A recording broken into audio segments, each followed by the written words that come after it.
¿Cómo están, hermanos? La paz de Dios, que Dios les bendiga. Gracias por estar con nosotros nuevamente en la lectura bíblica matutina. En esta ocasión vamos a iniciar el capítulo 27 y daremos lectura a los primeros 10 versículos de este capítulo. Ya prácticamente estamos por terminar este evangelio y pues bueno, yo espero que usted se siga conectando con nosotros y podamos seguir en este trabajo que hacemos de lunes a viernes con la ayuda de Dios. Así que pues bueno, bienvenido a la hora que nos está escuchando. Si es por la mañana, si es por la tarde o mediodía o aún por la noche, deseamos que Dios le bendiga rica y abundantemente. Y bueno, también pues gracias por sus comentarios, por sus saludos, por compartir la liga con sus contactos y sobre todo, pues gracias por estar nuevamente con nosotros. Voy a dar lectura a la palabra de Dios. Venida la mañana, todos los principales sacerdotes y los ancianos del pueblo entraron en consejo contra Jesús para entregarle a muerte. Y le llevaron atado, y le entregaron a Poncio Pilato, el gobernador. Entonces Judas, el que le había entregado, viendo que era condenado, devolvió arrepentido las 30 piezas de plata a los principales sacerdotes y a los ancianos, diciendo: yo he pecado entregando sangre inocente. Mas ellos dijeron: ¿qué nos importa a nosotros? Allá tú. Y arrojando las piezas de plata en el templo, salió y se fue y se ahorcó.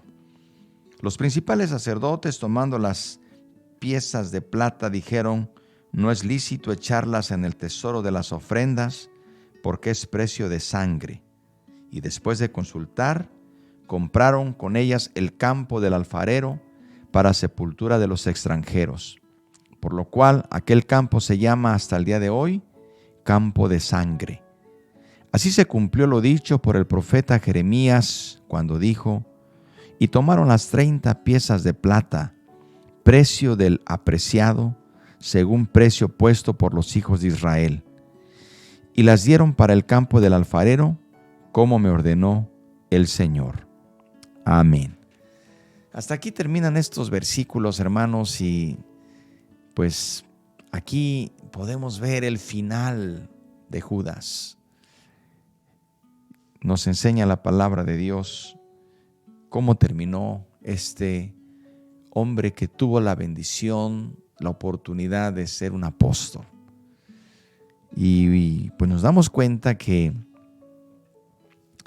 todo esto se va dando en desarrollo al proceso donde el Señor Jesucristo tuvo que llegar a la crucifixión. Pero bien, aquí también tenemos algunos apuntes que debemos comentar y decimos lo siguiente. De acuerdo con su propia ley, era ilegal que el Sanedrín realizara un juicio de noche.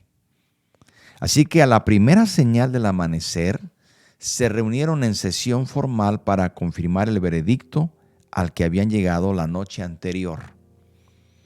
En este momento era más probable que decidieran acusar a Jesús de traición en lugar de acusarlo de blasfemia cuando lo condujeron ante Poncio Pilato. Como sabemos, no había argumentos. Ya lo vimos en la lectura del día de ayer. No tenían argumentos. Así que, pues solamente les quedó acusar a Jesús de traición. También los apuntes o los comentarios nos dicen que el día de trabajo de un funcionario romano comenzaba al amanecer. De manera que Pilato ya estaba despierto cuando los principales de los judíos lo llevaron para juzgarlo. Cuando llevan a Jesús ante Poncio Pilato. El gobierno romano le otorgó al Sanedrín libertad y autoridad muy importantes en la supervisión de los asuntos judíos, pero la única circunstancia en que los judíos tenían el derecho de imponer la pena de muerte era cuando un gentil invadía los recintos sagrados del templo. Por ello, debían tener el permiso de Pilato antes de que pudieran darle muerte a Jesús. Queridos hermanos, se dice también que Poncio Pilato se desempeñó como gobernador romano de Judea desde el año 26 hasta el 36. Su residencia oficial estaba en Cesarea, en la costa del Mediterráneo, que para un romano era un lugar más placentero para vivir de lo que Jerusalén hubiera sido. Bien, cuando Pilato tenía que ir a Jerusalén a desempeñar alguna de sus obligaciones oficiales, se podía quedar en el magnífico palacio que había construido el rey Herodes. Ese palacio estaba ubicado al oeste y a un poco al sur del templo.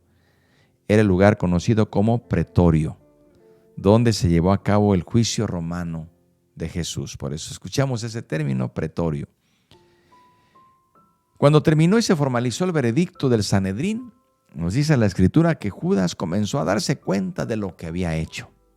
En verdad, no esperaba que eso resultara así. Podemos decir que sintió remordimiento. El sentimiento de culpa fue tan abrumador que venció su codicia. El mismo hombre que preguntó ávidamente, ¿qué me queréis dar y yo lo entregaré? Ahora les devuelve las 30 monedas de plata a los principales sacerdotes y a los ancianos. Según parece, todavía no había gastado una sola de ellas, aunque ya no le importaba lo que pudiera comprar. El pecado atormentaba su conciencia. Recordemos que cuando Judas acordó traicionar a Jesús, estaba diciendo, entre otras cosas, que ya no consideraba a Jesús como su pastor, como su Señor, como su Mesías. Por lo tanto, los principales sacerdotes se habían convertido ahora en sus únicos consejeros. Por eso él recurre a ellos en el momento que lo necesitaba. Vemos que recurrió a ellos y les confesó su pecado y dijo, yo he pecado entregando sangre inocente. Y sabemos la respuesta, no les importó. No les importó cómo estuviera este hombre. No les importó su condición.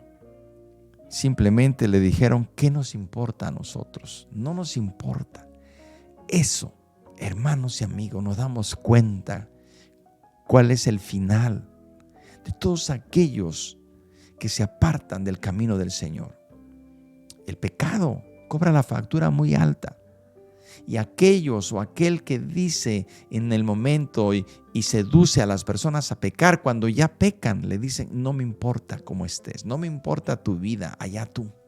Esas palabras siguen resonando en aquellos que se dejaron engañar, que se dejaron seducir por el pecado y por aquellas personas, instrumentos de Satanás, que los engañaron. Allá tú. Eso es problema tuyo. Hermanos, este hombre recurre a ellos para ver si puede ser aliviada su desesperación. Sin embargo, la respuesta es fría, indiferente. En otras palabras, hazle como quieras, no nos importas. Ya tenemos lo que queríamos. ¿Le suenan estas palabras al enemigo? Al que seduce, al que engaña, y cuando tiene su presa le dice, no me importa cómo estás, no me importa, ya tengo lo que quiero. Debemos tener cuidado, hermanos.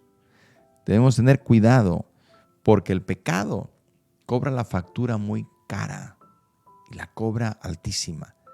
Y el enemigo, que es el que construye, el que diseña la trampa, sabemos que vino para robar, matar y destruir. Y no le importa de quién se trate. Bien, hermanos, pues aquí tenemos también por último, nos podría hacer pensar que los sacerdotes pudieron haber reflexionado también, pero no fue así. A ellos no les importó lo que estuviera pasando. Ellos querían tener a Jesús en sus manos para cumplir su veredicto. Quitarlo, hacerlo a un lado. Ya era suficiente, ya no querían más problemas con él. Hermanos, nos damos cuenta entonces cómo terminó Judas. Y se cumple la palabra. Cuando dice pues que había adquirido un campo con el salario de su iniquidad, cayó de cabeza y se reventó por la mitad, y todas sus entrañas se derramaron. Y fue notorio a todos los habitantes de Jerusalén, de tal manera que aquel campo se llama en su propia lengua, significa campo de sangre. Queda esto en Hechos 1. Se toma en cuenta cómo terminó, cómo fue de sangrienta, de cruenta la muerte de Judas cuando él prácticamente toma la decisión de quitarse la vida. Hermanos y amigos, la palabra de Dios se cumple. La palabra de Dios tiene un cumplimiento puntual, y esto nos debe hacer pensar en todo lo que nosotros también hemos leído y el Señor nos ha hablado a través de la Escritura. Debemos aprender y debemos pedirle al Señor ¿qué podemos aquí aprender de la muerte de Judas? ¿Qué podemos aprender nosotros? ¿Qué enseñanza nos trae a nosotros?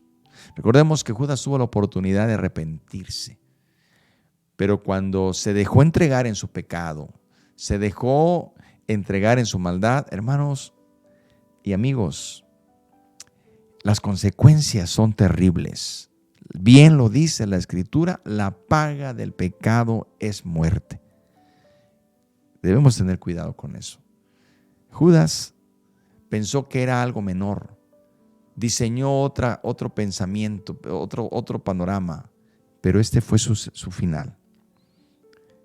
Murió tristemente y su final fue trágico. Sin embargo, el Señor Jesús sabemos que seguía en el camino para llegar a cumplir el plan redentor. Oremos al Señor y pidámosle al Señor que tome nuestro corazón y que nos guarde, que nos conserve en su camino y fieles a Él hasta el final. Oremos. Padre, te damos gracias por tu palabra. Gracias, Señor. Aquí estamos en esta hora. Ayúdanos, Señor, y tómanos en tus manos preciosas. Te damos gracias por tu palabra. Aplícala a nuestro corazón, que aprendamos de esta lectura. Ayúdanos, Señor, a guardarnos en tu verdad, en tu camino. También te pedimos por las necesidades. Tómalas, Señor, en tus manos. Las ponemos y las depositamos en tus manos. Muchas gracias, porque sabemos que tú escuchas la petición y escuchas, Señor, al corazón necesitado. Padre, en el nombre de Cristo Jesús te lo hemos pedido y te damos gracias. Amén. Que Dios les bendiga, hermanos y amigos, y mañana aquí les esperamos con la lectura que vamos a dar del capítulo 27. Vamos a continuar versículo 11 en adelante. No se lo pierda. Por lo pronto deseamos que Dios le bendiga y que la paz de Dios sea con usted. ¿Cómo está?